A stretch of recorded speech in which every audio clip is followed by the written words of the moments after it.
இந்த உலகம் நம்ம நினைச்சதையும் கொடுக்கும், நம்ம நினைக்காதையும் கொடுக்கும், நம்ம நினைச்சதை விட அதிகமாகவும் தரும். இவங்க வாழ்க்கையில பாத்தீங்கன்னா இவங்க சொல்றாங்க கமிட்மெண்ட் மற்றும் ஹார்ட் ஒர்க் தான் இவ்வளவு தூரம் அவங்களை கூட்டிட்டு வந்திருக்கு. அவங்க நினைச்சதையும் நினைக்காதையும் இந்த உலகம் தேடி தேடி கொடுத்துருக்கு. இந்த வீடியோக்குள்ள போறதுக்கு முன்னாடி உங்ககிட்ட ஒரு கொஸ்டின்.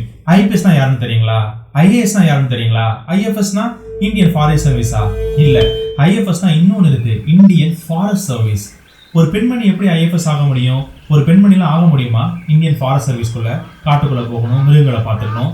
இதே மாதிரி நம்மளை சினிமாவில் காமிச்சு பழக்கி வச்சிருக்காங்க. ஐஎஃப்எஸ் அதிகாரிகள்னா அதை தாண்டி மிருகங்களை பார்த்துக்கிறத தாண்டி ஏகப்பட்ட விஷயங்கள் இருக்கு. அது எல்லாத்தையும் ஒவ்வொன்றா சொல்றாங்க என்னென்ன பண்ணாங்க அப்படின்னு.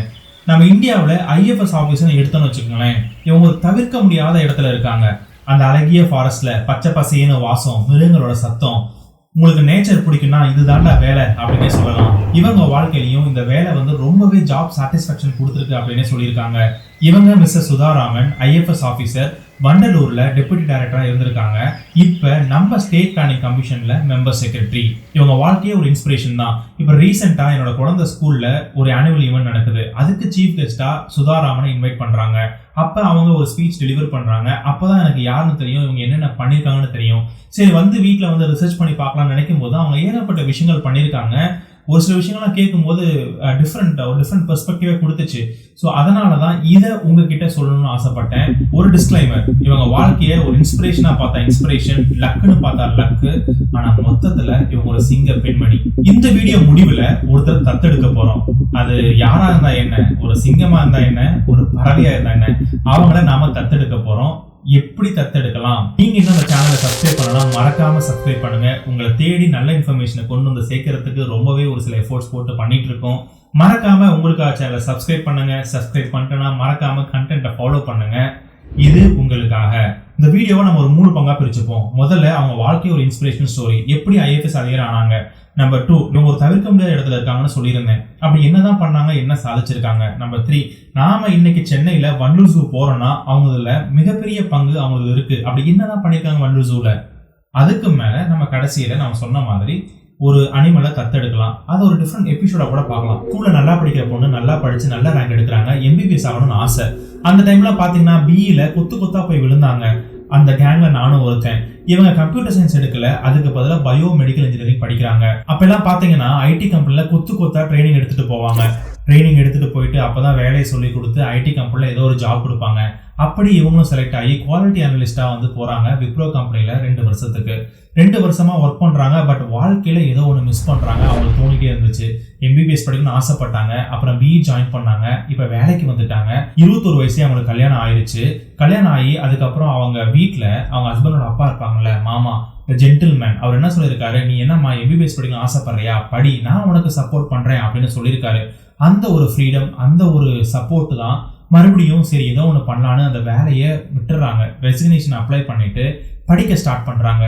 ஜிப்மர்ல பாண்டிச்சேரியில படிக்க ஸ்டார்ட் பண்றாங்க. இப்ப பாத்தீங்கன்னா 4 வருஷம் பிஇ முடிச்சுட்டு 2 வருஷம் வேலை பார்த்துட்டு இப்ப மறுபடியும் 6 வருஷம் பின்னோக்கி போயிட்டு மறுபடியும் 12th படிச்ச பசங்க கூட என்ட்ரன்ஸ் எக்ஸாமுக்காக படிக்கிறாங்க. எவ்வளவு வருஷம் கழிச்சு மறுபடியும் ஒரு 6 வருஷம் கீழே இருக்கிற பொண்ணு கூட பசங்க கூட சேர்ந்து படிக்கிறாங்க. அன்பார்ச்சுனேட்லி 2 அட்டெம்ப்ட் எழுதுறாங்க.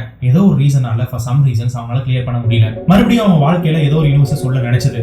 என்ன பண்ணிருக்காங்கன்னு பாத்தீங்கன்னா, இந்த மாதிரி கவர்மெண்ட் எக்ஸாம் எழுதலாம், ஒரு டிஎன்பிசி எழுதலாம், குரூப் எக்ஸாம் எழுதலாம் நினைச்சாங்க. ஆனா அதுக்கு சென்னை வரணும். அவங்களுக்கு ஒரு கை குழந்தை, 8 மாசம் குழந்தை. இப்ப அந்த குழந்தைய விட்டுட்டு சென்னை படிச்சா மட்டும் தான் படிக்க முடியும். ஆனா அப்ப சென்னையில தான் கோச்சிங் சென்டர் அதிகமா இருந்துச்சு. அவங்க வீட்டுல பர்மிஷன் கேட்கறாங்க. அவங்க என்ன சொல்றாங்கன்னா, ஓகே குழந்தைய நாங்க பாத்துக்கிறோம், நீ போய் சென்னை படி. அவங்க ஹஸ்பண்ட் சொல்றாங்க, நான் 1 வருஷம் உனக்கு டைம் கொடுக்குறேன், என்ன வேணா பண்ணு, நீ வீட்டுக்கு வராத, குழந்தைய நாங்க பாத்துக்கிறோம், என்ன வேணா பண்ணிக்கோ, ஆனா அந்த 1 வருஷத்துல நீ கிளியர் பண்ண முடியலன்னா மறுபடியும் ஊருக்கு வந்துடணும்னு சொல்றாங்க. அவங்க சொந்த ஊர் நெய்வேலி, அவங்க ஹஸ்பண்ட் ஊர் எனக்கு தெரியல. சென்னையில படிக்க வராங்க. சென்னையை பார்த்துட்டு ஒரு புது கனவுகளோட நம்ம ஏதோ ஒன்று சாதிக்க போறோம்னு நினைச்சிட்டு தன் வேலையை ராஜினாமா பண்ணிட்டு தன் குழந்தைங்களை விட்டுட்டு ஃபேமிலியை விட்டுட்டு 8 மாச குழந்தையை விட்டுட்டு சென்னைக்கு வராங்க. சென்னை வந்ததுக்கு அப்புறம் ரூம் எடுத்து டிஎன்பிசிக்காக படிக்கிறாங்க. டே நைட் படிக்கிறாங்க. மறுபடியும் அந்த யூனிவர்ஸ் ஏதோ இவங்களுக்கு சொல்ல நினைச்சது. இப்போ என்னன்னு பாத்தீங்கன்னா ஒரு டீச்சர் இவங்க படிக்கிறத நோட் பண்ணி நல்லா படிக்கிறமா உனக்கு காஸ்டிங் பவர் நல்லா இருக்கு, நீ ஏன் யூபிஎஸ்சி ட்ரை பண்ணக்கூடாதுன்னு. இவங்களுக்கு தெரியல யூபிஎஸ்னா என்ன அப்படின்னு தெரியல. அப்பதான் சொல்றாங்க இது ஒரு சர்வீஸ் எக்ஸாம்மா, நீ டிஎன்பிசி படிச்சா இங்கதான் வேலை பார்க்க முடியும், ஆனா யூபிஎஸ்சி படிச்சனா இன்னும் ஹையர் அத்தாரிட்டியா IAS officer, IPS officer, IFS officer இப்படிலாம் ஆக முடியும் அப்படின்னு சொல்றாங்க. இவங்களுக்கு அது என்னன்னே தெரியல. அப்புறம் இந்த டீச்சர் உட்காந்து சொல்லி கொடுத்து இந்த மாதிரி எக்ஸாம் டைப்ஸ்லாம் இருக்கும், நீ படிமா அப்படின்னு சொல்றாங்க. எப்பயோ ஒருக்கா அந்த பயோமெடிக்கல் படிச்சது, அதுக்கப்புறம் இந்த ஜிப்மருக்கு படிச்சது, டிஎன்பிசிக்கு படிச்சது, இது எல்லாமே அவங்களுக்கு ஹெல்ப்ஃபுல்லா இருக்கும். நம்ம வாழ்க்கையில் ஏதாவது பண்ணோம்னா அது எங்கேயாவது ஒரு இடத்துல நம்மளுக்கு ஹெல்ப்ஃபுல்லா இருக்கும்ல, அந்த மாதிரி தான் இவங்களுக்கு ஹெல்ப்ஃபுல்லா இருந்திருக்கு. மறுபடியும் டே அண்ட் நைட் ரொம்ப கஷ்டப்படுறாங்க. இவங்களுக்கு தெரியும் இன்னும் 1 வருஷம் தான் டைமு, அதுக்குள்ள எப்படியாச்சும் கிளியர் பண்ணி ஆகணும். கஷ்டப்பட்டு படிக்கிறாங்க, நிறைய எக்ஸாம்ஸும் பேரலா ட்ரையும் பண்றாங்க. அதுக்கப்புறம் அப்பதான் தெரியுது ஐஎஃப்எஸ் இந்தியன் ஃபாரஸ்ட் சர்வீஸ் ஒன்று இருக்குன்னு. இவனுக்கு நேச்சர் சின்ன வயசுல இருந்தே பிடிக்கும், அதுக்காக இந்தியன் ஃபாரஸ்ட் சர்வீஸ் ட்ரை பண்ணலான்னு பண்றாங்க, எழுதுறாங்க, ஃபர்ஸ்ட் அட்டம்ப்ட்லேயே கிளியர் பண்றாங்க. இப்ப இந்த பெண்மணி ஐஎஃப்எஸ் ஆஃபீஸர். ஃபாரஸ்ட் சர்வீஸ்னா என்னன்னே தெரியாது, ஃபாரஸ்ட் கூட என்ன பண்ணணும்னு தெரியாது, படிக்கணும்னு நினைச்சாங்க, படிச்சுட்டாங்க, கிளியர் பண்ணிட்டாங்க. மறுபடியும் 2 வருடம் டெவலப்ல ட்ரைனிங், அங்கதான் ஃபாரஸ்ட்டை பத்தி சொல்லி தர போறாங்க. மறுபடியும் தன் ஃபேமிலியை புரிஞ்சு இப்ப மறுபடியும் 2 வருஷம் குழந்தைய விட்டுட்டு போறாங்க. இந்த சின்ன வயசுல அந்த குழந்தை கூட இருக்கிற அந்த நினைவுகளே நம்ம எல்லாத்தையும் மிஸ் பண்ணிட்டு அவங்க ஒரு வாழ்க்கையை அர்ப்பணிச்சுட்டு ஏதோ ஒன்று சாதிக்கணும்னு போறாங்க. டெவலப் போறாங்க, 2 வருஷம் ட்ரைனிங், அங்கேயும் நல்லா படிச்சு கோல்டு மெடல் வாங்குறாங்க. நல்லா படிச்சனால, நல்ல ரேங்க் எடுத்தனால அவங்க ஓன் கேடர், அதாவது தமிழ்நாட்டிலேயே வேலைக்கு வந்து ஜாயின் பண்றாங்க. திருவண்ணாமலையில ஃபாரஸ்ட் ஆபீசரா ஐஎஃப்எஸ் அதிகாரியா ஜாயின் பண்றாங்க. இந்த இன்ஸ்பிரேஷன் நோட்டு பாத்தீங்கன்னா கமிட்மெண்ட் மற்றும் ஹார்ட் ஒர்க், உண்மையான எஃபோர்ட் இருந்துச்சுன்னா இந்த யூனிவர்ஸ் நீ எதிர்பார்த்ததையும் எதிர்பார்க்காததையும் தேடி தரும் அப்படிங்கிறதுக்கு இதுவே ஒரு எக்ஸாம்பிள். பார்ட் 2 அவங்க அப்படி என்னதான் செஞ்சாங்க, படிச்சு ஐஎஃப்எஸ் அதிகாரி ஆயாச்சு, அவ்வளவுதானா? இனிமேல் தான் எல்லாமே. அவங்க எப்படி வெளி உலகத்துக்கு தெரிய ஆரம்பிச்சாங்க? நம்ம சென்னையில வண்டூசுக்குள்ள ஒரு 18 ஏக்கர் ஒரு ட்ரை லேண்ட் இருக்கு. அது ட்ரை லேண்ட் இல்ல, ஒரு பெரிய லேக்கு. ஆனா அப்ப ஒரு பெரிய ட்ரை லேண்டா இருந்துச்சு. அந்த லேக்கு செத்து போயிட்டு இருந்துச்சு, அதாவது தண்ணி இல்ல. அங்க இருக்க திட்டுகள்லாம், மணல் திட்டுகள்லாம் அதிகமா தெரிய ஆரம்பிச்சது. அங்க தண்ணி சுத்தமா இல்லவே இல்லை. அங்க நிறைய பேர்ட்ஸ் அதுக்கு முன்னாடி வந்துட்டு இருந்துச்சு. அதாவது ஆர்டிக் சர்க்கிள் இருந்து நம்ம சென்னைக்கு அந்த பேர்ட்ஸ்லாம் வந்து ஒவ்வொரு வின்டர் சீசனுக்கும் வந்துட்டு போயிட்டு இருந்துச்சு. ஆனா அப்ப அந்த லேக்கு சாக ஆரம்பிச்சது, கொஞ்சம் கூட தண்ணியே இல்லை. சென்னையிலுமே கூட அந்த 2018-19 பாத்தீங்கன்னா நிறைய வாட்டர் பிரச்சனைகள் ஏகப்பட்ட இடத்துல வந்துச்சு. அப்புறம் இந்த லேக்கு சுத்தமா செத்தே போச்சுங்க. அதாவது அங்க இருக்க அனிமல்ஸ் இருக்காங்கல்ல, வண்டலூர்ல ஏகப்பட்ட அனிமல்ஸ் இருக்கு. எல்லா அனிமல்ஸுக்கும் வாட்டர் சப்ளை அந்த ஒரு லேக்கு தான். இப்ப அங்க வாட்டரே கிடையாது. என்ன பண்ணாங்க அப்படின்னா டேங்க்ல தண்ணி வாங்கி அந்த அனிமல்ஸுக்கு ஃபீட் பண்ண ஆரம்பிச்சாங்க. அந்த மாதிரி ஒரு சூழ்நிலை நம்ம வண்டலூர் ஜூல இது மாதிரி நடந்துட்டு இருந்துச்சு. ஆனா அப்ப இவங்க தான் அந்த டெபுட்டி டைரக்டர் இருந்தாங்க. ஒரு முடிவு எடுத்தாங்க, நம்பிக்கை இருந்தா என்ன வேணா சாதிக்க முடியும் அப்படின்னு ஒரு முடிவு எடுத்து ஒரு பெரிய டீம் டாஸ்க் ஃபோர்ஸ் ஃபார்ம் பண்றாங்க. அங்க இருக்க நேட்டிவ் பிளான்ஸ், அங்க இருக்க லேக் பக்கத்துல நடுறாங்க, லேக்ஸை தூர்வாடுறாங்க. ஒரு சில விஷயங்கள், படிச்ச விஷயங்களை அப்ளை பண்ணி ஏதாவது ஒன்று பண்ணணும் அப்படின்னு சொல்லிட்டு பண்ணாங்க. ஒரே வருஷத்துல அந்த 18 ஏக்கர் ஓட்டேரி லேக் ஃபுல்லாவே தண்ணி நிரம்பி வந்துச்சு. மறுபடியும் ஒரு பெரிய ஃபாரின் கெஸ்ட் அங்கிருந்து வந்தாங்க. யாரு தெரியுங்களா? பேர்ட்ஸ் தான். அந்த பேர்ட்ஸ் மறுபடியும் வர ஆரம்பிச்சது. அதை பார்த்தோன்னே வேற என்ன சொல்லணும், நம்ம கண்ட்ரி ஃபுல்லாவே அப்ரிஷியேட் பண்ணாங்க. எல்லா நியூஸ் பேப்பர்லயும் எல்லா சேனல்லையும் சுதாராமனை பத்தி பேச ஆரம்பிச்சாங்க. அதாவது கம்மி நாட்கள்லயே இந்த பெண்மணி இவ்வளவு சாதிச்சிருக்காங்க அப்படின்னு நினைச்சு பார்க்கும்போது அவங்களுக்கு எல்லா பக்கம் இருந்தும் அப்ரிஷியேஷன் கிடைச்சது. அது பெரிய விஷயம். ஒரே வருஷத்துல இவ்வளவு பெரிய விஷயங்களை சாதிக்க முடியும் அப்படின்னு காமிச்சிருக்காங்க.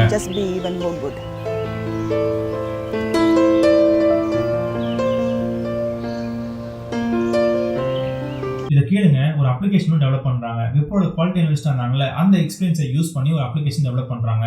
இவங்க தமிழ்நாட்டில் இருக்க எல்லா சாயிலும் கலெக்ட் பண்ணி ரிசர்ச் பண்ணி ஒரு இடத்துக்கு தேவையான என்னென்ன மரங்கள் வளர்க்க முடியும், அந்த இடத்துல அந்த மரம் தான் வளர்க்க முடியும், எப்படி வளர்க்கணும், அதை எப்படி பார்த்துக்கணும், ஃப்ரீயா வளர்ந்ததுக்கு அப்புறம் என்ன பண்ணணும், எல்லாமே இன்ஃபர்மேஷன் அந்த ஆப்ல இருக்கும். தமிழ்நாடு கவர்மெண்ட் இதை ரெகனைஸ் பண்ணி ட்ரீபீடியா சொல்லிட்டு லான்ச் பண்ணாங்க, ரீலான்ச் பண்ணாங்க. இப்ப விக்கிபீடியா எடுத்துட்டீங்கன்னா நம்ம எந்த இன்ஃபர்மேஷன் கேட்டாலும் அது இருக்கும். அதே மாதிரிதான் ஒரு ட்ரீயை பத்தி தெரிஞ்சுக்கணும் அப்படின்னா இந்த ட்ரீபீடியாக்குள்ள போனா எல்லாமே கிடைக்கும். இது தமிழ்நாடு கவர்மெண்ட் மட்டும் கிடையாது, இதை மறுபடியும் எல்லாருமே அதை யூஸ் பண்ண ஆரம்பிச்சாங்க. கிட்டத்தட்ட ஏகப்பட்ட டவுன்லோட்ஸ், நிறைய பேர் யூஸும் பண்ணாங்க. இப்ப நான் நாமக்கல் இருக்கேன், சேலத்துல இருக்கேன்னா அந்த டீட்டெயில்ஸை கொடுத்தா போதும், அந்த கோஆர்டினேட்ஸை கொடுத்தேன் அப்படின்னா அந்த நிலத்துல என்ன மரம் வைக்க முடியும், என்ன நாட்டு மரங்கள் வைக்க முடியும், இப்ப அதுக்கப்புறம் எப்படி பார்த்துக்கணும், எப்படி வளர்க்கணும், என்னென்ன பண்ணணும், எல்லா இன்ஃபர்மேஷனும் அதுல கிடைக்கும். சரி, இப்ப நீங்க வண்டலூர் போறீங்க, போறதுக்கு முன்னாடி மொபைல் ஆப்பை டவுன்லோட் பண்ணி அங்க இருக்க அனிமல்ஸை பத்தி இன்ஃபர்மேஷன் தெரிஞ்சுக்கணும்னா அதை நீங்க தெரிஞ்சுக்கலாம். ஆன்லைன்ல டிக்கெட் வாங்கிக்கலாம். நீங்க வீட்டுல உட்கார்ந்தபடியே அங்க இருக்க அனிமல்ஸை லைவா ட்ராக் பண்ணி 24 மணி நேரமும் 7 நாட்களும் அந்த அனிமல்ஸை சிங்கம் எங்க இருக்கு, என்ன பண்ணுது அப்படிங்கிறத உங்க மொபைல்லையோ லேப்டாப்லயோ பார்த்துக்கலாம். அதுக்கப்புறம் அனிமல் கண்ட்ரோல் சென்டர் ஆரம்பிச்சு நம்ம இந்தியாவிலேயே முதல் முறையா அனிமல் கண்ட்ரோல் சென்டர் ஆரம்பிச்சு எல்லா அனிமல்ஸையும் லைவா ட்ராக் பண்ணி அவங்களுக்கு ஏதாவது சப்போர்ட் தேவையானு பாக்குறாங்க. காலேஜ் படிக்கும்போது சென்னையில இந்த அனிமல்ஸ் எல்லாம் பார்த்துட்டு ஆசைப்பட்டு நான் வந்து பார்த்துட்டு போனோம். ஏன் இதை சொல்றேன் அப்படின்னா, அப்பவும் சுதாராமன் ஒரு காலேஜ் ஸ்டூடெண்டா கோயம்புத்தூர்ல படிச்சுட்டு இருக்காங்க. அவங்களும் காலேஜ் ஸ்டூடெண்ட் தான் கோயம்புத்தூர்ல. இப்ப அந்த சென்னை வண்டலூர் ஜூ பயங்கரமா டெவலப் ஆகி ஏகப்பட்ட விஷயம் பண்ணிட்டு இருக்காங்க. நான் ஏன் அடிக்கடி அவங்க கூட கம்பேர் பண்ணிட்டு இருக்கேன், அவங்க காலேஜ் படிச்ச டைம்ல தான் நானும் காலேஜ் படித்தேன், நானும் கோயம்புத்தூர்ல தான் படித்தேன். இதெல்லாம் ஏன் அடிக்கடி கம்பேர் பண்றேன்னா, ஏதோ ஒரு ஹாப்பினஸ் தான். இப்போ நான் இந்த இடத்துல உட்காந்துட்டு, அதாவது நாம படிச்ச நம்ம டைம்ல படிச்ச ஒரு பெண்மணி IAS அதிகாரி ஆகி இவ்வளோ சாதிச்சிருக்காங்க. ஸோ அவங்கள பத்தி நான் பெருமையா சொல்லும் போது, இந்த இடத்துல உட்காந்து சொல்லும் போது ரொம்ப ஹாப்பியாவே இருக்குல்ல. எங்க வண்டலூர் ஜூ வந்து ஏசியாஸ் லார்ஜஸ்ட் பார்க். இதை சாதாரணமாலாம் மெயின்டைன் பண்ணிட முடியாது. இவங்க என்னென்னமோ யோசிச்சு என்னென்ன பண்ணிருக்காங்க பாருங்க. எந்த ஜூலுமே லைவ் ஸ்ட்ரீமிங் கிடையாது. யாருங்க இவங்க? சுதாராமன். அவங்க சொன்னாங்க, ஒருத்தர் கேட்டாங்களாம், US இருக்காங்க, அவங்க டெய்லியும் லைவ் ஸ்ட்ரீமிங்ல அந்த புலிகளை டெய்லியும் வாட்ச் பண்ணிட்டு தான் போவாராம். அப்படி பார்க்கும்போது 3 புலி தான் இருக்கு, ஒரு புலியை காணோம். அந்த புலி எங்கடா சாப்பிட போயிச்சா, உடம்பு சரியான ஃபோன் பண்ணி ஜூக்கு ஃபோன் பண்ணி கேட்டிருக்காங்க. அதை கேட்டோன்னா ஏதோ ஒரு ஹாப்பினஸ். எங்கேயோ உட்காந்துட்டு நம்ம அனிமல்ஸை லைவ் ஸ்ட்ரீமிங்கா பார்த்துட்டு இருக்காங்க. நிறைய பேத்துக்குமே அந்த ஹேபிட் இருக்கு. அந்த அனிமல்ஸை பார்த்தாலே என்ன சொல்றது, அந்த நேச்சரோட ஒன்றி வாழும்போது நம்மளுக்கு ஏகப்பட்ட சந்தோஷங்கள் கிடைக்கும். அது ஒரு சில பேருக்கு அது ஃபீல் ஆகுங்க. இந்த மாதிரி ஏகப்பட்ட விஷயங்கள் சாதிச்சதுக்காக கவர்னன்ஸ் பெர்ஸ்பெக்டிவ்ல doctor Abdul Kalam innovation governance அப்படின்னு ஒரு அவார்டு வாங்கியிருக்காங்க. சென்ட்ரல் ஜூ அத்தாரிட்டியில இருந்து பிராணிமித்ரா அவார்டு வாங்கியிருக்காங்க. இந்த மாதிரி ஏகப்பட்ட அவார்ட்ஸ் வாங்கியிருக்காங்க. அதுக்கப்புறம் ஃபாரஸ்ட் அண்ட் கிளைமேட் சேஞ்சுக்கு அவார்டு வாங்கியிருக்காங்க. சர்டிஃபிகேட் ஆஃப் அப்ரிசியேஷன் வாங்கியிருக்காங்க. டிபார்ட்மெண்ட் ஆஃப் IT அண்ட் எலக்ட்ரானிக்ஸ்ல வாங்கியிருக்காங்க. கவர்மெண்ட் ஆஃப் தமிழ்நாடு கீழே ஏகப்பட்ட கான்ட்ரிபியூஷன்ல டிஜிட்டல் டிரான்ஸ்ஃபர்மேஷன் இனிஷியேட்டிவ்ஸ்க்காக நிறைய அவார்ட்ஸ் வாங்கியிருக்காங்க.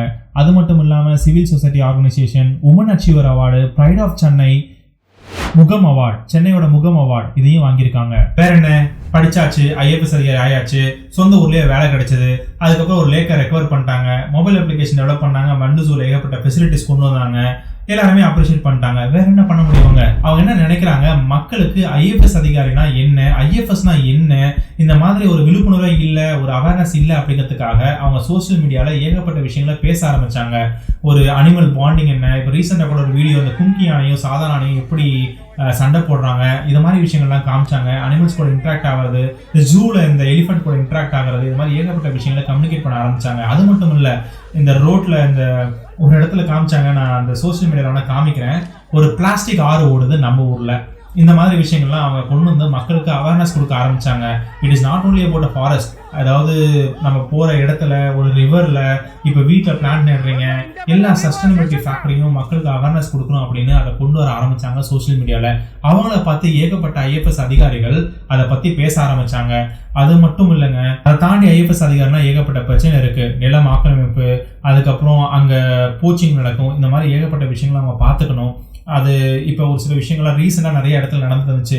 ஒரு அங்கே போனால் கள்ள தூக்கி போடுறது, இந்த மாதிரி ஏகப்பட்ட விஷயங்கள் நிறைய இடத்துல நம்ம இந்தியாவில் வெவ்வேறு இடத்துல நடந்து இருந்துச்சு. அதுக்காக முதல்ல குரல் கொடுத்ததும் இவங்க தான். இந்த மாதிரி இது மட்டும் இல்லாமல் ஸ்டூடெண்ட்ஸுக்கு லெக்சர் பண்ணுறது, இந்த மாதிரி இன்ஸ்பிரேஷனல் ஸ்பீச்சஸ் கொடுக்கறது, எப்படி IAS அதிகாரி ஆகிறதுக்கு படிக்கணும், இவங்க எப்படி ப்ரிப்பேர் பண்ணாங்க, இவங்க உண்மையாக ப்ரிப்பேர் பண்ண மெத்தட்லாம் கொஞ்சம் இன்ட்ரெஸ்டிங்காக தான் இருக்கும். பாருங்க, குழந்தை இருக்கு, அதெல்லாம் விட்டுட்டு சென்னை வந்துட்டு அங்கே குழந்தை இருக்கும் போதே எப்படி படித்தாங்க, காலையில் குழந்தைய பார்த்துப்பாங்க, நைட்டு ஃபுல்லாக உட்காந்து படிப்பாங்க, எப்படி தூங்குவாங்கன்னு எனக்கு தெரியல.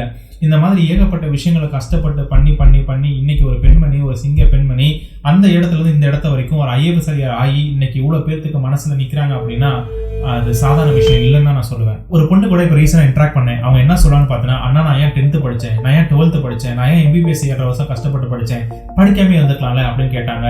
ஏமா அப்படின்னு பார்த்தா, இப்போ அவங்க கல்யாணம் ஆக போது ஜெர்மனி போகிறாங்க. 7.5 வருஷம் கஷ்டப்பட்டு படிச்சுட்டு MBBS ஆகணும்னு ஆசைப்பட்டுட்டு இப்போ MBBS ஆகக்கூடிய தருணங்களில் இப்போ ஜெர்மனி போயிடுவாங்க. இப்போ வேலையே கிடைக்கல, இவ்வளோ தூரம் கஷ்டப்பட்டு படித்ததுக்கு என்ன பலன் அப்படிங்கிற ஒரு கொஷினை எங்கிட்ட கொண்டு வந்து வச்சாங்க. இப்படி நிறைய பெண்கள் கஷ்டப்பட்டுட்டு தான் இருக்காங்க. இதில் மீறி நிறைய பேர் கஷ்டப்பட்டு நான் படிக்கணும்னு சாதிக்கணும்னு நினச்சி வேலைக்கு வந்து இந்த மாதிரி IAS அதிகாரி இன்னைக்கு நம்ம நாட்டுக்கு, நம்ம ஊருக்கு நிறையவே செஞ்சுட்டு இருக்காங்க சுதாராமன். முன்னாடி சொன்ன மாதிரி நம்ம தத்தெடுக்க போகிறோம் ஒரு எலிஃபென்ட்டையோ, லைனையோ, ஒரு சின்ன புறாவோ, மன்னிச்சுக்கோங்க, கண்டிப்பாக நெக்ஸ்ட் எபிசோட்ல பேசிடலாம். ஏன்னா இது ரொம்ப லென்த்தாக போயிட்டு இருக்கு, உங்களுக்கும் போர் அடிச்சிடும். நெக்ஸ்ட் எபிசோட்ல மறக்காம சொல்லிடுறேன். ஆனால் அதுக்கு முன்னாடி அவங்க சோஷியல் மீடியா ஓப்பன் பண்ணி அவங்க என்னென்ன பேசுறாங்க, என்ன சொல்லியிருக்காங்க அப்படிங்கிறத பார்த்துட்டு அதை க்ளோஸ் பண்ணிக்கலாம். அந்த தத்தெடுக்கிற விஷயங்களை பார்த்தோன்னா இவங்க அடாப்ஷன் ப்ரோக்ராம் கொண்டு வந்தாங்க. இது அதுக்கு முன்னாடி இந்தியாவில் இருக்கு. பட் இவங்க வந்ததுக்கு அப்புறம் அது ரொம்ப எஃபெக்டிவாவே மாறிச்சு. விஜய் சேதுபதி மற்றும் சிவகார்த்திகேயன் ஃபன் பண்ணி அவங்க நிறைய அனிமல்ஸ் அடாப்ட் பண்ணியிருக்காங்க.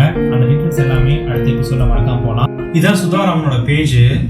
இவங்க பாருங்க ஏகப்பட்ட விஷயங்கள் போடுவாங்க. இந்த மாதிரி best clip I have seen. ஒரு அம்மா வந்து அங்க அந்த பிளாகை தொட்டு கும்பிடுறாங்க, பார்க்கறதுக்கு அருமையா இருக்குல்ல. அந்த மாதிரி இங்க பாருங்க 2 ரிவர் ஒன்னா சேர்றது அழகா எடுத்து போட்டிருக்காங்க. இந்த எலிஃபென்ட் பாத்தீங்கன்னா பாப்கட் செங்கமலம். ஹேர் ஸ்டைல் பாருங்க எப்படி இருக்கு. ஸ்ரீ ராஜகோபால சுவாமி டெம்பிள் மன்னார்குடியில் இருக்காங்க. ஃபர்ஸ்ட் எய்ட் பண்ணி புடைக்க வைக்கிறாரு. புடைக்க வச்சுட்டாருங்க. இதுதாங்க அந்த ஓட்டேரி லேக். இவ பாருங்க எப்படி இருக்கு பாருங்க. வண்டு ஜூக்குள்ள செமையா இருக்குல்ல. when the elephant walk the forest walk with them. Super. இந்த மாதிரி எலிஃபென்ட் போட்டோலாம் எடுத்து கூட போட்டிருக்காங்க, நிறைய இடத்துல போட்டிருக்காங்க. நான் அந்த இதுதான் தேடிட்டு இருக்கேன். அந்த பிளாஸ்டிக் ரிவர்லாம் உங்களுக்கு காமிச்சிட்டு இதோட இந்த பதிவை முடிச்சுக்கலான்னு பாக்குறேன். ஒரே நிமிஷம் அது கிடைச்சிரும். இங்க பாருங்க எப்படி அழகா தன் குஞ்சுகளை காப்பாத்துது. எலிஃபென்ட் கூட இருக்காங்கல்ல. இந்த எலிஃபென்டோட பேர் கூட ஏதோ சொன்னாங்க. 2 எலிஃபென்ட் இருக்கும் நம்ம வண்டு ஜூ போனீங்கன்னா. இந்த மாதிரி நிறைய இடத்துல குரலும் கொடுத்திருக்காங்க. another place, another officer, another attack, again a lady officer.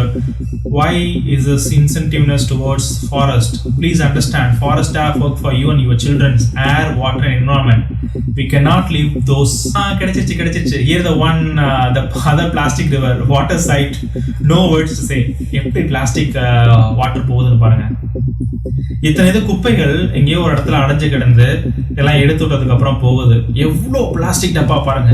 நமக்கு தெரியாமையே நம்ம என்வாயன்மெண்ட்டை நாம தான் பாதிச்சுட்டு இருக்கோம். அவ்வளவுதாங்க இந்த வீடியோ இன்னைக்கு நான் சொல்லணும்னு ஆசைப்பட்டேன். நெக்ஸ்ட் எபிசோட் மறக்காம பாருங்க. நம்ம அனிமல் அடாப்ட் பண்ணுவோம். நீங்களும் நம்ம என்வாயன்மெண்ட்டுக்கு, நம்ம சொசைட்டிக்கு, நம்ம ஃபாரஸ்ட் ஆஃபீஸரா இருக்கணும்னு அவசியம் கிடையாது. நம்ம என்வாயன்மெண்ட்டுக்கு கரெக்டான விஷயங்களை பண்ணுவோம். வாட்டர் தானே நம்மள சேவ் பண்ணணும். இப்ப நம்ம வாட்டர் சேவ் பண்றோமா? என்னடா பண்ணி வச்சிருக்கீங்க.